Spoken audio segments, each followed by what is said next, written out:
latency sucks, especially for us finger drummers, because it totally messes up our groove. And in this video, I'm going to discuss 5 places latency can occur, some well known, some a little more obscure, and I'm going to give you the golden tip to stay grounded when you're working on your timing. The quest for groove.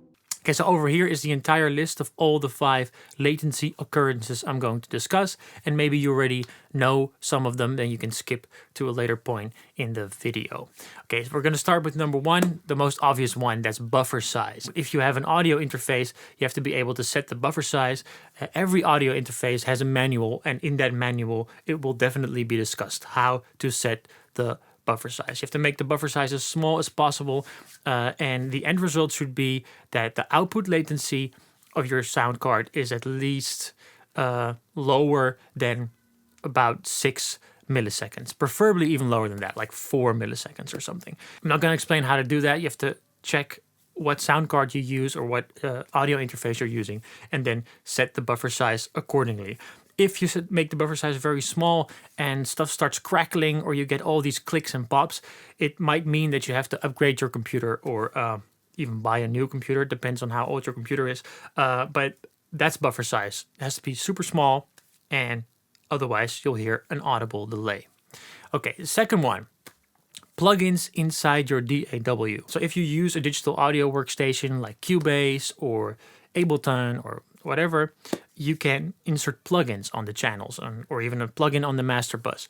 And the problem with plugins, like for example a multiband compressor, is that they need time to make calculations on how to process the sound. So if you're playing live finger drums and you have multiband compressor on the master bus, every time you hit a note, it has to go through that multiband compressor, and therefore creating, again, an audible delay. So the idea is when you're recording finger drums in a project inside your DAW, make sure that there's no delay causing plugins in the output chain. So no plugins on the channel itself, except obviously for your drum software. No plugins on the master bus or the monitor bus or anything that might cause an extra delay. The third one is getting a little more obscure. That's effects within your drum software. So even if you have no extra plugins set up, you can usually add some effects to the drums within your drum program. Like for example, and this is the most obvious one, a transient shaper.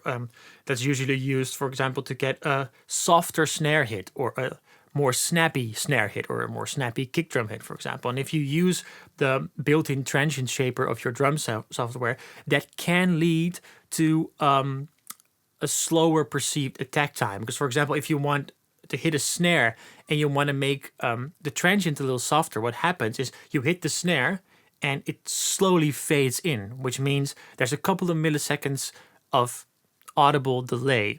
So that can mess with your perception of like, hey, I'm hitting this pad, but I hear the snare just a fraction of a second later, which will lead you to start hitting the pad a little earlier.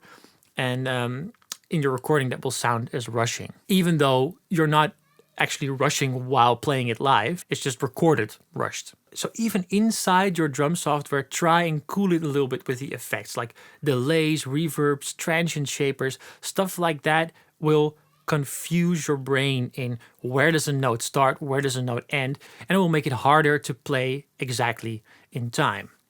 Okay, number 4, the room mic. This is also something that most drum software has. It's basically if you record virtual drum kit, there's a little microphone next to the snare, a little microphone next to the hi-hat, but there's also a microphone a few meters away from the kit in the middle of the room.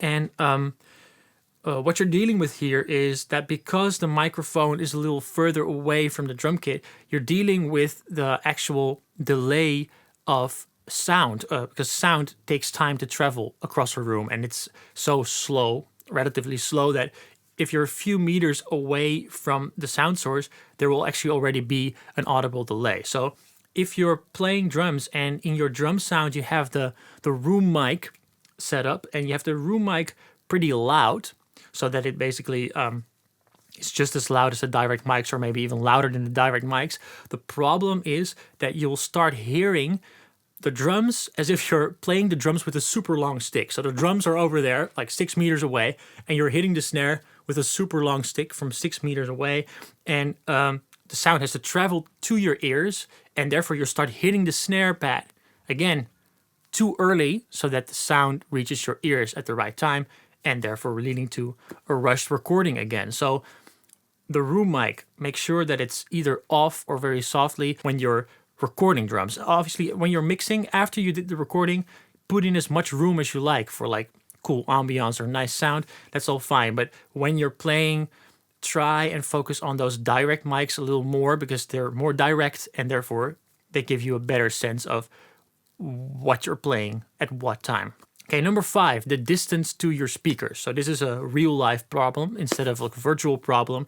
And so what happens is every 34 centimeters you move further away from your speakers, that will add 1 millisecond of delay. So what will happen is you sit far away from the speakers, the sound travels to your ears, you start hitting the pad on your pad controller, and that signal is instant because it goes through a wire. It's basically the speed of light. It gets recorded into your DAW, but you hear the sound, for example, 6 milliseconds later, and therefore the sound will be recorded 6 milliseconds too early. And again, your thing will sound rushed. Yeah, so the way to deal with this is don't sit too far away from your speakers, like maybe 1 meter, 2 meters. 2 meters is a lot already. Or just use headphones when recording, like every normal drummer does, by the way.